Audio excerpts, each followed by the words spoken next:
రాఖీ పండుగ మనందరికీ చాలా దగ్గరైన పండుగ. ఎందుకంటే అన్నా చెల్లెళ్ళు అక్క తమ్ముళ్ళ మధ్య ఉన్న సంబంధం మరింత దగ్గర చేస్తుంది. అయితే ఈ రక్షాబంధన్ ఎందుకు జరుపుకుంటామో తెలుసా?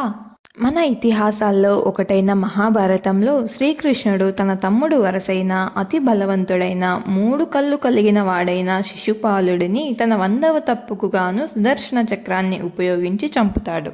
ఆ సమయంలో సుదర్శన చక్రం వల్ల శ్రీకృష్ణుడి వేలికి గాయమవుతుంది. అప్పుడు పాండవుల భార్య వరుసకు చెల్లెలు అయిన ద్రౌపదీదేవి తన చీర కొంగును చెంపి ఆ గాయానికి కడుతుంది. దీంతో ఆ శ్రీకృష్ణ భగవానుడు ఏదైనా ఆపద వస్తే కాపాడతానని ప్రతిజ్ఞ చేస్తాడు. అందుకే కౌరవులతో పాండవులు జూదంలో ఓడినప్పుడు ద్రౌపదీదేవి వస్త్రాభరణం చేసే సమయంలో కాపాడి ఇచ్చిన మాటను నిలబెట్టుకుంటాడు. సో శ్రీకృష్ణుడి గాయానికి ద్రౌపదీదేవి కట్టిన చీరకు గుర్తుగా ప్రస్తుతం మనం రాఖీని ఉపయోగిస్తున్నాం. ఈ వీడియోని మీ అన్నకో తమ్ముడికో షేర్ చేసి చెప్పండి. హ్యాపీ రక్షాబంధన్.